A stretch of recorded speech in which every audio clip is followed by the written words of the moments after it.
പ്രായമായവർ മുതൽ ചെറുപ്പക്കാർക്കിടയിൽ വരെ വലിയ രീതിയിലാണ് ഹൃദയാഘാതം ഇപ്പോൾ ഉണ്ടാകുന്നത്.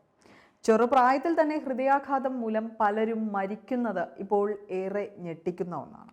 ഹൃദയാഘാതത്തെ പേടിക്കുന്നതും പലപ്പോഴും പ്രശ്നങ്ങൾ ഉണ്ടാക്കാറുണ്ട്. ലക്ഷണങ്ങളെ കൃത്യമായി മനസ്സിലാക്കാത്തതും ഒരു പരിധിവരെ ജീവൻ അപകടത്തിലാക്കാറുണ്ട്. ഏകദേശം 18 മില്യൺ ആളുകളാണ് ദിവസവും ഹൃദയാഘാതം മൂലം മരണപ്പെടുന്നത്. ഇതിൽ പലതും കൃത്യമായി തിരിച്ചറിയാത്തതും അടിയന്തര സഹായം നൽകാത്തതും മൂലമുണ്ടാകുന്ന മരണങ്ങൾ തന്നെയാണ്.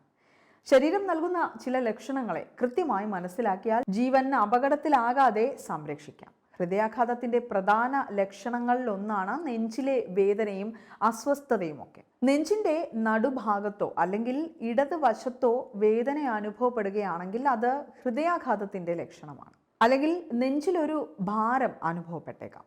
അതും അല്ലെങ്കിൽ നെഞ്ചിന് ചുറ്റും എന്തെങ്കിലും ഉപയോഗിച്ച് വരിഞ്ഞു മുറുക്കിയതുപോലെ ഒരു തോന്നൽ. ഹൃദയത്തിലെ പേശികൾക്ക് കൃത്യമായ അളവിൽ ഓക്സിജൻ ലഭിക്കാത്തതാണ് ഇതിന് കാരണമാകുന്നത്. ഇത് കുറച്ചു സമയം നീണ്ടു നിൽക്കുകയോ അല്ലെങ്കിൽ ഇടവേളകളിൽ വരികയോ ചെയ്താലും ശ്രദ്ധിക്കേണ്ടതാണ്. നെഞ്ചുവേദനയ്ക്കൊപ്പമോ അല്ലാതെയോ ഇത് സംഭവിക്കാം. ശ്വാസം എടുക്കാൻ ബുദ്ധിമുട്ടോ അല്ലെങ്കിൽ ചെറിയ രീതിയിൽ ശ്വാസം എടുക്കുമ്പോൾ തന്നെ ബുദ്ധിമുട്ട് ഉണ്ടായേക്കാം. ഹൃദയം കൃത്യമായി രക്തം പമ്പ് ചെയ്യാത്തതാണ് ഇതിന് കാരണമാകുന്നത്. പെട്ടെന്ന് അല്ലെങ്കിൽ കുറച്ചു നേരത്തേക്ക് ശ്വാസം എടുക്കാൻ ബുദ്ധിമുട്ടുണ്ടാകുന്നത് അല്ലെങ്കിൽ ദീർഘനേരം ഈ ബുദ്ധിമുട്ട് നീണ്ടു നിന്നാൽ സൂക്ഷിക്കാൻ ശ്രമിക്കണം. നെഞ്ചുവേദനയ്ക്കൊപ്പം ഇത്തരത്തിൽ ശ്വാസ തടസ്സം ഉണ്ടായാൽ തീർച്ചയായും ഡോക്ടറെ കാണാൻ ശ്രമിക്കുകയും വേണം. ചില സമയത്ത് ഓർക്കാനമോ അല്ലെങ്കിൽ തലകറക്കം പോലെയോ ഉണ്ടാകുന്നതും ഹൃദയാഘാതത്തിൻ്റെ ലക്ഷണം തന്നെയാണ്. ഇത് ദഹനക്കേടോ അല്ലെങ്കിൽ ജലദോഷമോ ആയി തെറ്റിദ്ധരിക്കപ്പെടുന്നതും സ്വാഭാവികമാണ്.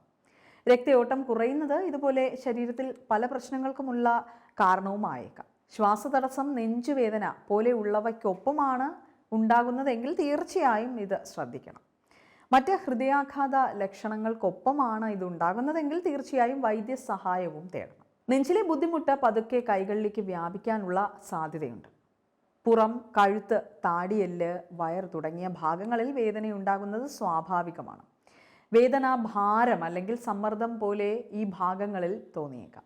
എവിടെയാണ് വേദന എടുക്കുന്നത് എന്ന് കണ്ടെത്തി വേദന പടരുന്നുണ്ടോ എന്നാണ് ശ്രദ്ധിക്കേണ്ടത്.